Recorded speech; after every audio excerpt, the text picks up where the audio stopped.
আজকের ভিডিওটা বেকিং থেকেই শুরু করলাম। Hi, this is Rajshree from the little cake creation and again welcome to my new video. আজকে তোমাদের সাথে শেয়ার করতে চলেছি আমার মাদার্স ডের আগের দিনকে যে কেকগুলো অর্ডার ছিল সেইগুলোই তোমাদের সাথে আজকে শেয়ার করব।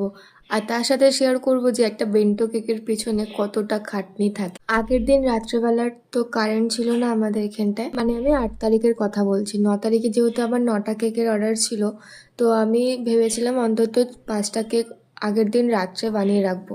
যেহেতু কারেন্ট ছিল না, তো সেই জন্য আমি গ্যাসেতে দুটোই কেক বানাতে পেরেছিলাম, আর বাকি 7টা কেক পরের দিন সকালে উঠে বানিয়েছিলাম। আমি ভীষণ টেনশনে ছিলাম যে এতগুলো কেক বেক করে তারপরে ফের কাজ শুরু করব, কখন না কি করবো কিছু বুঝতে পারছিলাম না। তার উপরে আমি ভিডিও করা শুরু করেছিলাম, ভাবছিলাম ভিডিওটা শুরু করে দিয়েছি যেখানে কন্টিনিউ করতে থাকি। তো এখানে আমার ক্রাম কোটিং করা হয়ে গেছে, তারপরে আইসিংও করে নিয়েছি। আমি কোনো ভিডিও করিনি কারণ প্রত্যেকটা কেকই হোয়াইট কালারের বেস ছিল, তো সেই জন্য আর কোনো ভিডিও করিনি। তারপরে বোন দুটো চকলেট বক্স বানিয়েছিল মাদার্স ডের জন্য।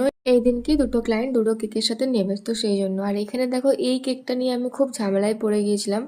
তো ওই কেকটা কি হয়েছে পরে বলছি, তার আগে এই কেকটা দেখিয়ে দিই। এটা হচ্ছে মাদার্স ডে থিমের উপরেই ছিল। আগের দিনই ক্লায়েন্ট নিয়ে রেখেছিল, আর এগুলো সবই আমার রিপিটেড ক্লায়েন্ট আজকে যাদের কেক বানাচ্ছি। তো এখানে এই যে বেন্টো কেকটা ছিল, এটা চকলেট ফ্লেভারের ছিল।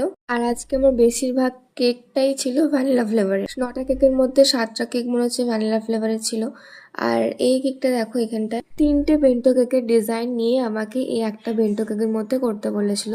কালারটা বলেছিল সেজ গ্রিন কালার হবে, তার উপরে অন্য একটা ডিজাইন হবে, তার উপরে আরো একটা ডিজাইন হবে। প্রথমত কেক তো একটা একদম ছোট হয়, বেন্টো কেক তো অনেকটাই ছোট হয়, তো এর মধ্যে বেশি কাস্টমাইজেশন করা যায় না। তো প্রথমে আমাকে যে ডিজাইনগুলো করতে বলেছিল সেগুলো করেছিলাম। তার পছন্দ হয়নি ডিজাইনটা, মানে একটু বোল্ড লাগছিল আর কি। তারপরে রিবান দিয়েছিলাম, সাইডের রিবানগুলো খুলে দিতে বলেছিল। রিবানটা চেয়েছিল লাইট পিঙ্ক কালারের, তো আমার কাছে ওই পিঙ্ক কালারটাই ছিল, তো সেই জন্য। তারপরে এই ডিজাইনটা করতে বলেছিল, তো যেহেতু বর্ডারটা একটু মোটা ছিল তাই জন্য আমি এই ডিজাইনটা করিনি, কারণ একদমই ভালো লাগতো না। তারপরে সব তুলে দিয়ে আমাকে ফের সব করতে হয়েছে নতুন করে। একটা বেন্টো কেকের পিছনে আমার অনেক টাইম চলে গেছে। আর এই দিনকে আমার আর একটা ক্লায়েন্ট 1 পাউন্ডের অর্ডার দিয়েছিল, সেটাকে বললো তুমি 1.5 পাউন্ড করে দাও।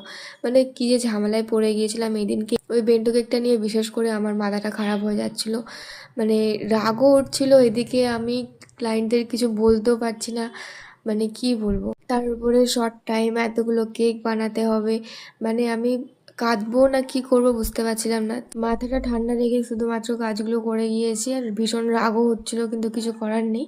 তো আজকের ভিডিওটার পার্ট 2 কালকে আসছে। আমি এই দিনকে পুরো ব্লগ আজকে আর দিতে পারলাম না, কারণ অনেকটা বড় হয়ে যাবে। লাস্টে আমার পুরো ফ্রিজের অবস্থা এরকম ছিল। তো চলো, আজকের ভিডিওটা এখানে শেষ করছি। নেক্সট দিন আরো একটা ভিডিও নিয়ে ফিরে আসছি। টাটা।